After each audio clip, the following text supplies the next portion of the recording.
ಅಯೋಧ್ಯೆಯಲ್ಲೂ ಕೂಡ ಲಕ್ಷಾಂತರ ಜನ ಶ್ರೀರಾಮನವಮಿಗೆ ಸಾಕ್ಷಿಯಾಗ್ತಿದ್ದಾರೆ. ರಾಮ ಜನ್ಮಾಷ್ಟಮಿಗೋಸ್ಕರ ಲಕ್ಷಾಂತರ ಸಂಖ್ಯೆಯಲ್ಲಿ ದೇಶದ ಮೂಲೆ ಮೂಲೆಯಿಂದ ಭಕ್ತರು ಹರಿದು ಬಂದಿದ್ದಾರೆ. ರಾಮನಿಗೆ ಸೂರ್ಯ ರಶ್ಮಿ ಸ್ಪರ್ಶವಾಗಿದೆ ಅನ್ನೋ ಮಾಹಿತಿ ಕೂಡ ಲಭ್ಯವಾಗ್ತಿದೆ. ಆ ಸೂರ್ಯ ರಶ್ಮಿ ಪ್ರತಿ ವರ್ಷ ಶ್ರೀರಾಮನವಮಿಯಂದು ಶ್ರೀರಾಮನ ತಿಲಕಕ್ಕೆ ಹಣೆಗೆ ಅಲ್ಲಿ ಸ್ಪರ್ಶವಾಗುತ್ತೆ.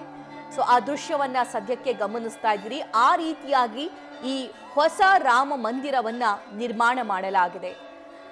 ಸಾವಿರಾರು ನೂರಾರು ವರ್ಷಗಳ ಕನಸು ಹೋದ ವರ್ಷ ಈಡೇರಿದೆ.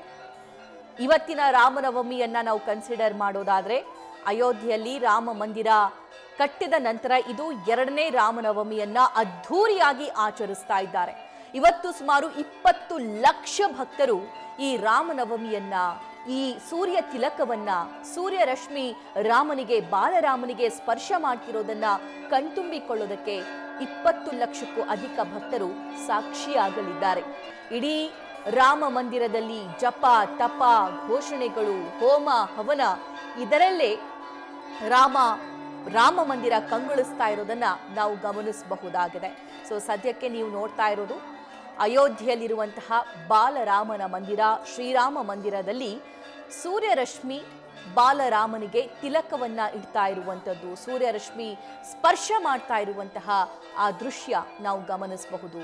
ಸೊ ಅಲ್ಲಿ ಕತ್ತಲೆಯನ್ನ ಲೈಟ್ ಆಫ್ ಮಾಡೋ ಮೂಲಕ ಈ ಸೂರ್ಯರಶ್ಮಿ ಬಾಲರಾಮನ ಹಣೆಗೆ ತಿಲಕ ಇಡ್ತಾ ಇರೋದನ್ನ ಎಲ್ಲರೂ ಕಣ್ತುಂಬಿಕೊಳ್ಳುವಂತೆ ಮಾಡಿದೆ ರಾಮ ಮಂದಿರ ಆಡಳಿತ ಮಂಡಳಿ.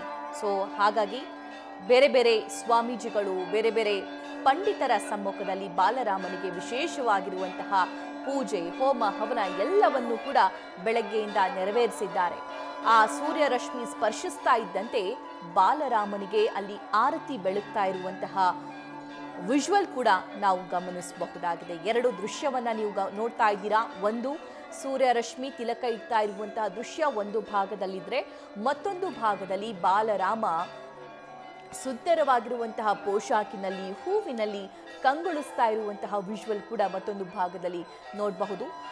ಈ ಸಲ ರಾಮನವಮಿಗೋಸ್ಕರ ಅಯೋಧ್ಯೆಗೆ 20 ಲಕ್ಷಕ್ಕೂ ಅಧಿಕ ಭಕ್ತರು ಬರುವಂತಹ ನಿರೀಕ್ಷೆ ಇದೆ. ಸೊ ಹಾಗಾಗಿ ಬಿಗಿ ಭದ್ರತೆಯನ್ನು ಕೂಡ ಕೈಗೊಳ್ಳಲಾಗಿದೆ. ನ್ಯೂಸ್ ಫಸ್ಟ್, ನಿರ್ಭೀತಿಯಿಂದ ನಿಮ್ಮ ಪರವಾಗಿ.